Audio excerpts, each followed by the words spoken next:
En los próximos 10 minutos, miles de millones de paquetes de datos van a chocar, se van a destruir y van a ser reconstruidos en cables que están ocultos bajo las calles o en las paredes de las oficinas.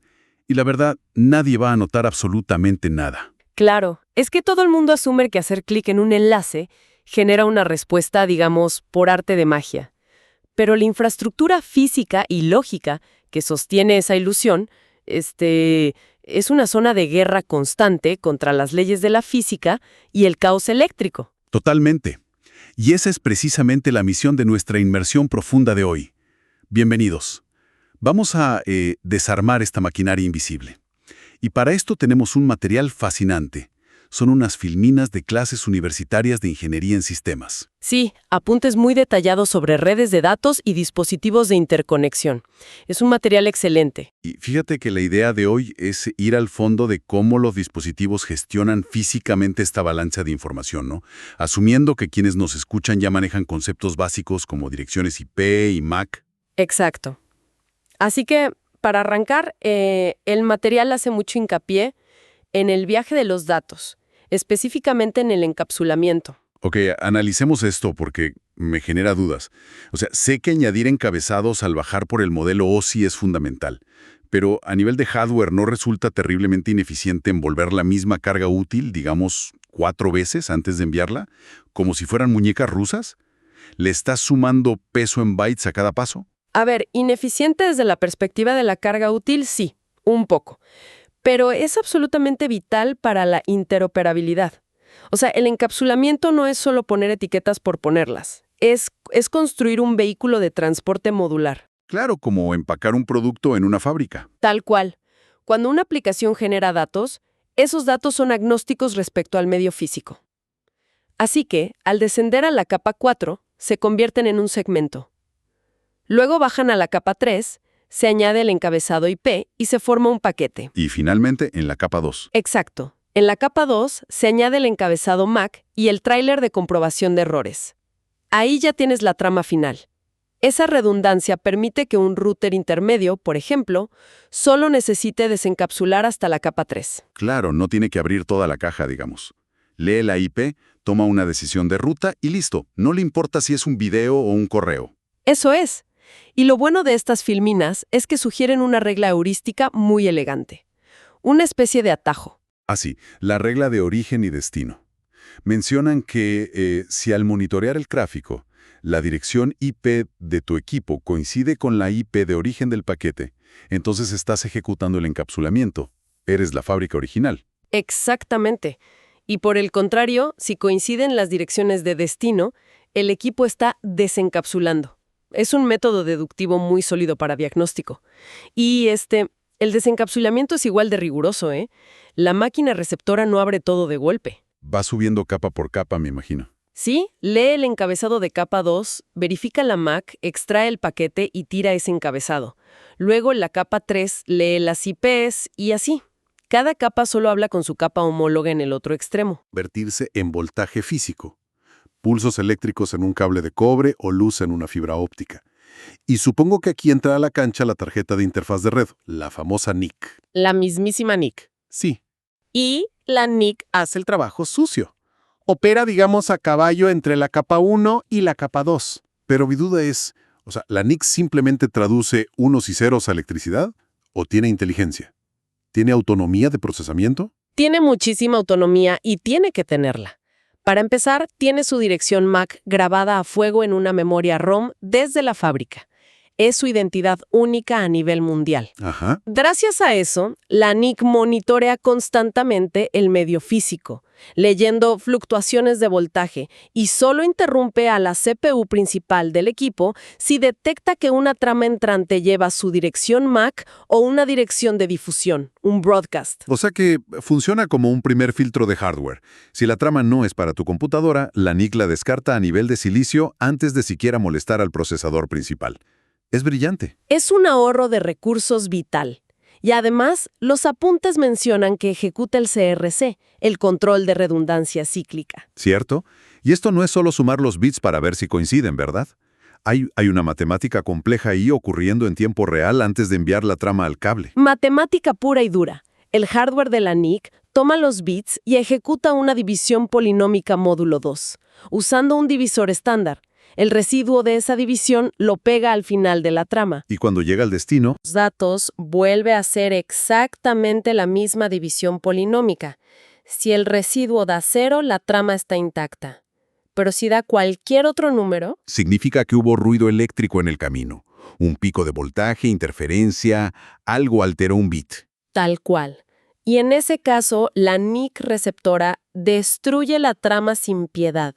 No intenta repararla, ni avisa nada.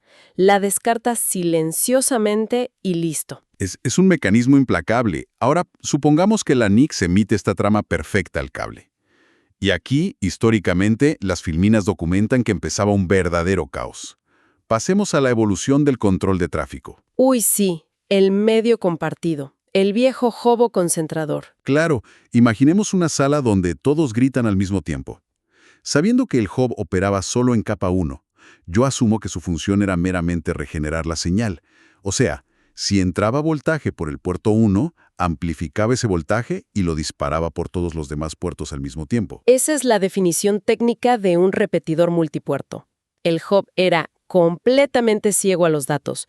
No veía tramas, no sabía que era una MAC, solo veía electricidad. Y la consecuencia de eso es un dominio de colisión masivo, ¿no? Claro, al operar en half duplex, el cable actuaba como un caño compartido. Si el equipo A y el equipo B mandaban voltaje en el mismo milisegundo, esas señales chocaban en el hub, la onda eléctrica se deformaba y los datos se destruían en el acto. El CSMACD, donde las tarjetas tenían que escuchar el cable antes de transmitir. Y si chocaban, tiraban un pulso de atasco, esperaban un tiempo aleatorio y probaban de nuevo. Pero, a ver, esto suena insostenible. Si el problema del hub era puramente eléctrico, ¿por qué no le pusieron un buffer de memoria para guardar la electricidad y sacarla en orden? Porque no puedes almacenar electricidad pura en un buffer. Para poder guardarla tienes que decodificarla y convertirla en información digital. Y para eso el dispositivo tiene que subir a la capa 2. O sea, tiene que entender dónde empieza y dónde termina una trama lógica para almacenarla en la RAM. Exactamente. Ese salto lógico requería hardware nuevo. Y así es como nace el bridge, o puente. Aquí es donde se pone realmente interesante la cosa. El salto a la capa 2 introduce inteligencia en el hardware. Según el material, el bridge fue diseñado para partir una red a la mitad, segmentando el dominio de colisión. Lo fascinante aquí es que el bridge empezaba a armar un mapa interno. Mantenía una tabla dinámica de direcciones MAC. Claro, si conectaba un segmento izquierdo y uno derecho, iba anotando quién estaba de cada lado solo con leer el tráfico. Sí, y entonces, si recibía una trama en el lado izquierdo que iba para una máquina en ese mismo lado, el bridge decía, hey, esto se queda de este lado, y no la dejaba pasar al lado derecho. Aislaba el tráfico bajando el nivel de ruido general. ¡Qué gran solución! Aunque los apuntes aclaran que el bridge dividía los dominios de colisión, pero el dominio de broadcast seguía siendo uno solo, ¿verdad? Sí, los mensajes de difusión masiva cruzaban el puente sin filtro, pero igual fue un avance gigante. Además, operar en capa 2 le permitía traducir formatos.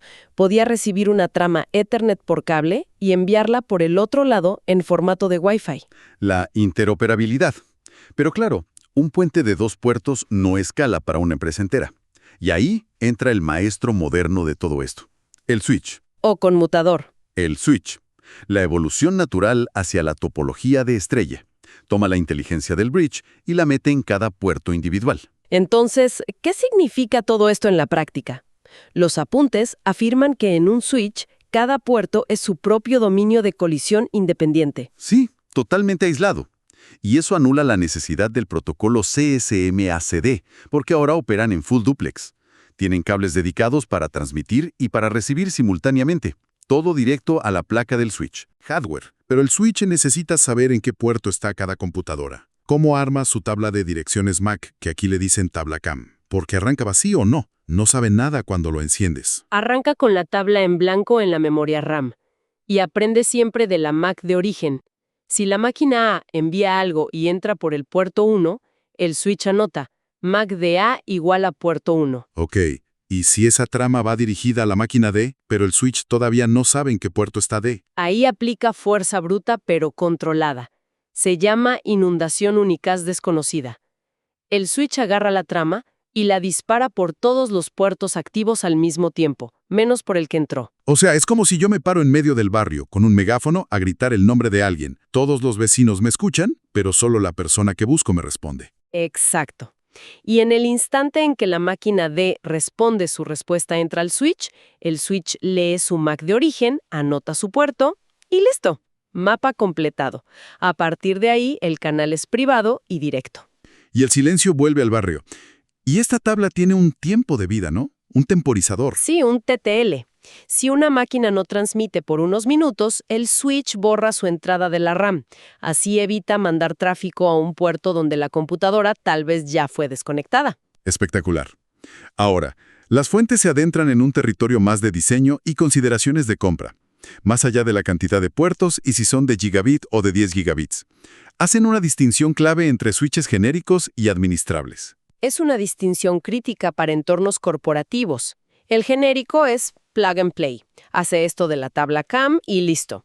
Pero un switch administrable es vital para crear VLANs, redes de área local virtuales. Y para que funcionen las LANs, hay que inyectar datos en la trama, ¿cierto? Se altera el paquete original. Sí, se usa el estándar 802.q. Le inserta literalmente una etiqueta extra de 4 bytes en medio de la trama Ethernet. Claro. Y esa etiqueta dice, este paquete es del departamento de contabilidad, por ejemplo. Exacto. Así, aunque 100 máquinas estén conectadas al mismo switch de plástico, si están en VLANs distintas, el switch las trata como universos paralelos. No se pueden ver en capa 2. Y también te sirve por seguridad, para bloquear un puerto para que solo acepte una MAC específica. Ok. Y si conectamos esto con el panorama general, me llama mucho la atención el tema de las técnicas de conmutación. Una vez que el switch sabe el destino, ¿cómo procesa internamente el reenvío? Mencionan que el método estándar es el Store and Forward, o de almacenamiento y reenvío. Sí, es el más común. El switch recibe la trama completa en su memoria, calcula el CRC del que hablábamos antes, y si todo está perfecto, recién ahí la envía. Prioriza la integridad total. Pero claro, eso suma latencia, porque tiene que esperar a que entre el último bit antes de empezar a mandar el primero. Suma latencia, pero evita propagar fragmentos rotos o colisiones. Hoy en día, con los chips especializados, esa latencia es casi imperceptible. Claro, casi. Porque para, no sé, mercados financieros de alta frecuencia, donde un nanosegundo es dinero, los apuntes hablan del método cut-through, o método de corte, y esto me parece peligrosísimo. El switch lee la MAC de destino, que son los primeros 6 bytes, y empieza a retransmitir al instante. Tal cual, ni siquiera ha terminado de entrar la trama y ya está saliendo por el otro puerto. Baja la latencia a niveles mínimos absolutos. Pero ¿qué pasa si el paquete venía roto? No comprobó el CRC. Ese es el gran riesgo. El switch fast forward reenviará tramas corruptas, gastando ancho de banda a lo tonto en toda la red, y luego las computadoras de los extremos tendrán que pedir retransmisiones. Es sacrificar todo por velocidad. Por eso me gustó la tercera variante, Fragment Free, libre de fragmentos, que es un híbrido. En vez de leer solo 6 bytes, el switch espera a leer exactamente los primeros 64 bytes, antes de empezar a reenviar. ¿Por qué 64 exactamente? Porque las matemáticas y las estadísticas de Ethernet demuestran que la gran mayoría de las colisiones lógicas y errores de transmisión ocurren en esos primeros 64 bytes. Ah, qué inteligente. Sí, es el tamaño mínimo de una trama válida. Al revisar solo ese pedazo, filtra la gran parte de la basura de la red, pero sin sufrir la latencia de guardar la trama entera. ¡Wow! ¿Cómo compensan el riesgo estadísticamente a nivel de hardware? Bueno, pasemos al último gran problema físico que plantean estas filminas, la redundancia y los bucles. Porque claro, en una red de misión crítica no vas a depender de un solo cable. Si conectas el switch 1 con el 2 y el 2 con el 3, por seguridad pasas otro cable del 3 de vuelta al 1. Tienes un camino alternativo si una excavadora rompe un enlace. Claro, eso es redundancia pura. Pero esto plantea una pregunta importante. Si todos esos switches están encendidos y aprendiendo MACs y reenviando broadcasts, ¿no acabamos de crear un ciclo infinito de información? Un bucle físico. Sí, creaste un monstruo. Una tormenta de broadcast de capa 2. Es el desastre más rápido y destructivo que puedes ver en una red. ¿Por qué de capa 2 específicamente? Porque en capa 3 los paquetes IP tienen un campo llamado tiempo de vida, que va bajando y si llega a 0 el router mata el paquete.